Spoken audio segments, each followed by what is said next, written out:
अब मेरी बात आप सुनिए, मैं पास्ट इंडेफिनिट की बात कर रहा हूँ। पास्ट इंडेफिनिट में पहचान क्या होता है? ता थे, ती थे, ते थे, या ई ए, या ई ए अगर आ जाते हैं तो ये पास्ट इंडेफिनिट कहलाते हैं। क्या कहलाते हैं बेटा? पास्ट इंडेफिनिट कहलाते हैं।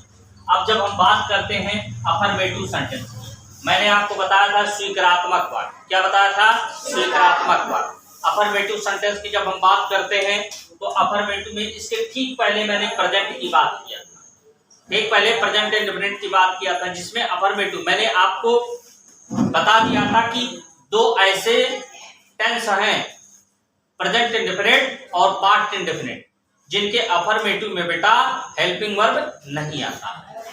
बात समझ रहे हैं? अब प्रेजेंट इंडेफिनिट के अफर्मेटिव में क्या था? प्रेजेंट इंडेफिनिट के अफर्मेटिव में हमने वर्ब के फर्स्ट फॉर्म में यस या यस लगाया था, लेकिन पास्ट इंडेफिनिट के वर्ब के सेकंड फॉर्म लगाएंगे, कोई हेल्पिंग वर्ब नहीं यूज करेंगे। इसका एक साधारण सा स्ट्रक्चर है, स्ट्रक्चर जो डायग्राम है। सबसे पहले हम सब्जेक्ट का प्रयोग करेंगे बेटा, किसकी? मेन वर्ब, जो मेन वर्ब है उसका सेकंड फॉर्म, इसका सेकंड फॉर्म, जिसको हम बी सेकंड लिख सकते हैं। मेरी बात सुनो, देखो बात करें तो वर्ब का सेकंड फॉर्म, मेन वर्ब का second form plus object plus etc जो बच जाता, ठीक। सब्जेक्ट और मेन वर्ब का सेकंड फॉर्म। अब सब्जेक्ट के बाद में हमें हेल्पिंग वर्ब प्रयोग करना चाहिए, लेकिन ये अफर्मेटिव में हेल्पिंग वर्ब प्रयोग नहीं होता, कोई सहायक क्रिया प्रयोग नहीं होती है। जैसे प्रेजेंट इंडेफिनिट में अफर्मेटिव में कोई सहायक क्रिया प्रयोग नहीं हुई थी, सामने देखो कोई सहायक क्रिया प्रयोग नहीं हुई थी। उसी प्रकार से पास्ट इंडेफिनिट के अफर्मेटिव में कोई सहायक क्रिया प्रयोग नहीं हो रही है। बात समझ रहे हैं? अब हम बात करते हैं एग्जाम्पल्स की।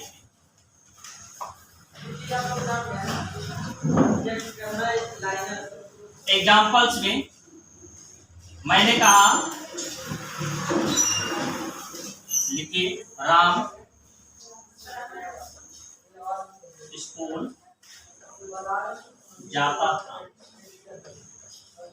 राम स्कूल जाता था।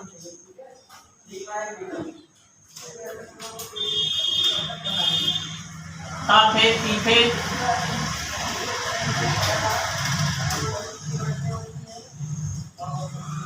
हमें क्या हो जाएगा?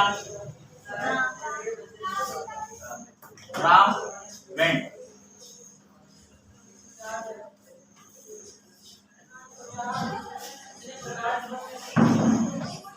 Ram went to school, Ram went to school. अब ये मैंने बताया कि वर्ब का सेकंड फॉर्म, जैसे क्या है? वो है, वेंट है और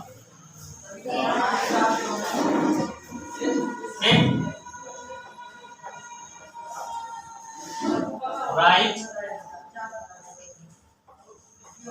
रोट,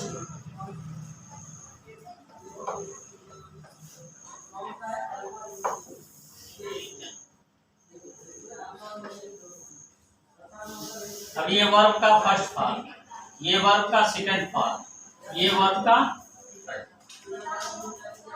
पास वाले।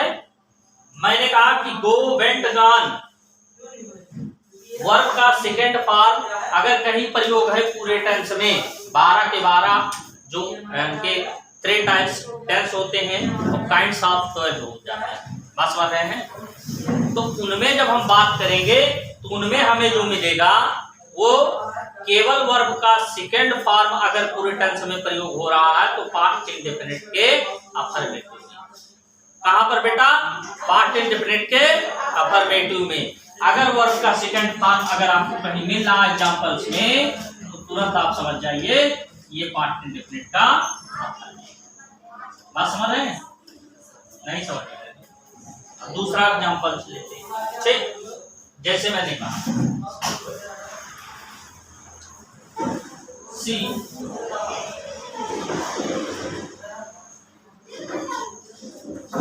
टीच्ड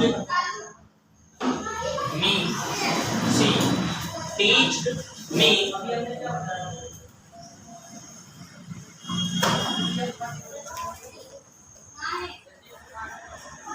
टीच्ड मी इंग्लिश, वह मुझे इंग्लिश पढ़ाती है। अगर मैं आइडेंटिफाई करूं तो टीच्ड आ गया, सेकेंड फॉर्म आ गया, मैं इंग्लिश। बात समझ रहे?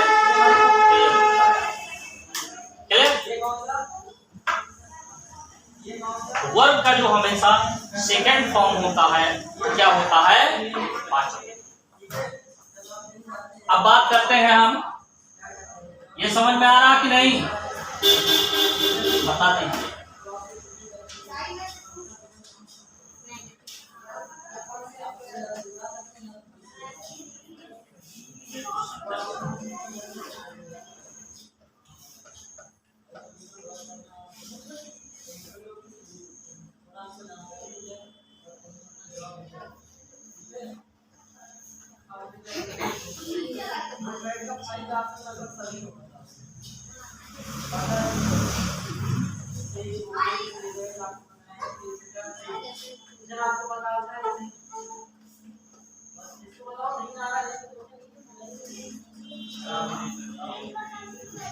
स्ट्रक्चर लिखो।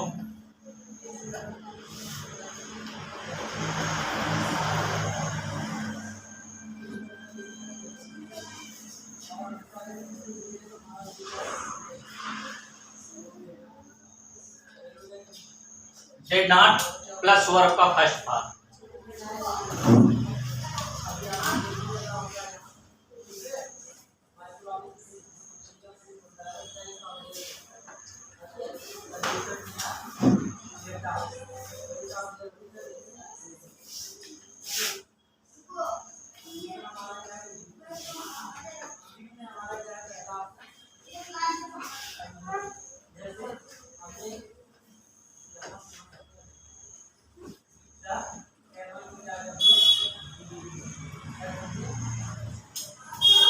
जैसे मैंने बताया था कि नेगेटिव में नॉट ऐड होता है, क्या होता है? नॉट जुड़ता है ना, तो डिड नॉट क्या है?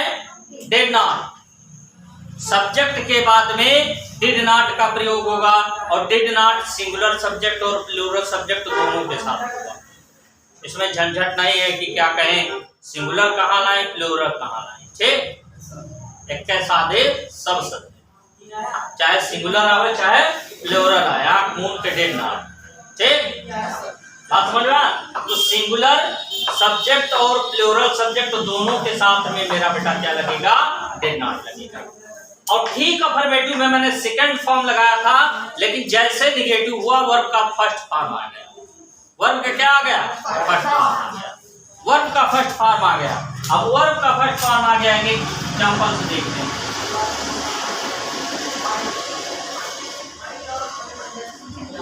एग्जांपल्स में लिखिए,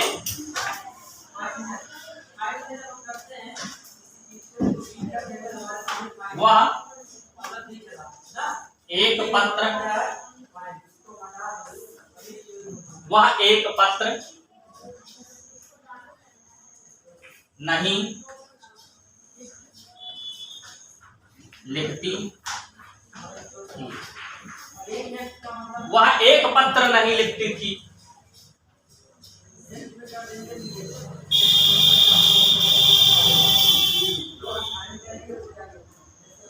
अब मैंने बात किया था कि सब्जेक्ट आपका क्या है बेटा? ही है। सब्जेक्ट आपका क्या है?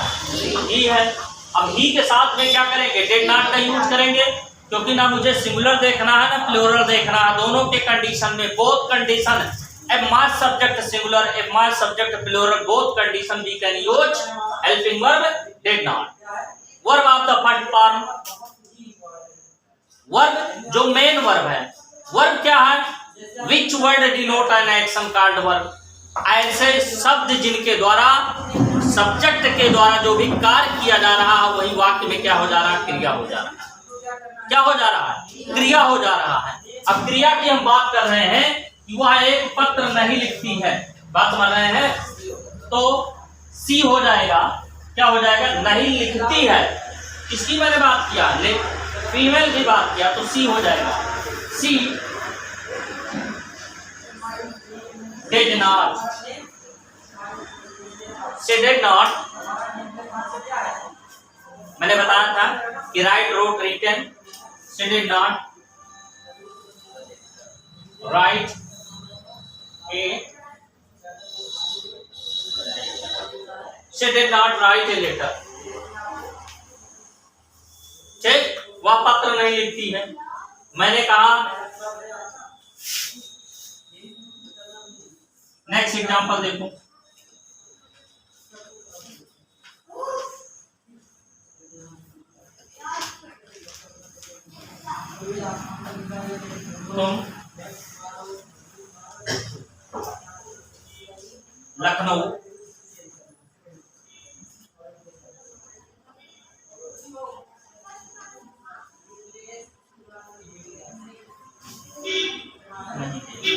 तुम लखनऊ नहीं गए। अब सब्जेक्ट आपका क्या है? तुम, you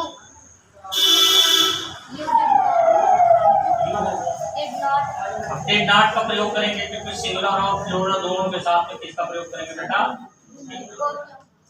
you did not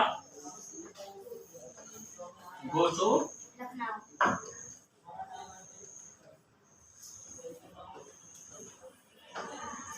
you did not go to Lucknow, तुम लखनऊ नहीं गए।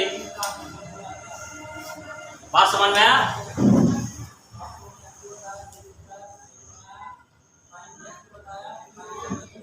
यही जब इंट्रोगेटिव में आ जाएंगे, इसमें आ जाएंगे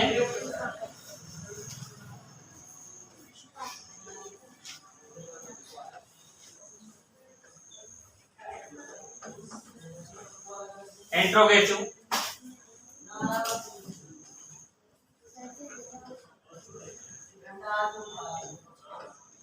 जिसे हम प्रश्नवाचक वाक्य कहते हैं। क्या कहते हैं?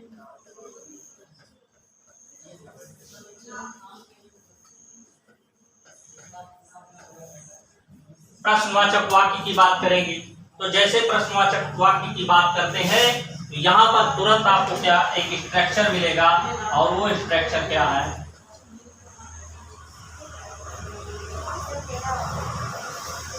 Did plus subject, did plus subject,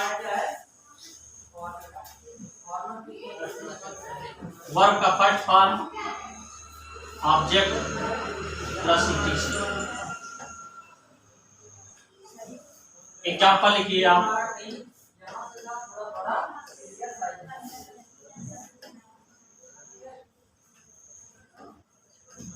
क्या हुआ? घर जाता था। एक आइडेंटिफिकेशन होता है, क्वेश्चन तो डिड हो जाएगा, क्या हो जाएगा? डिड ही वो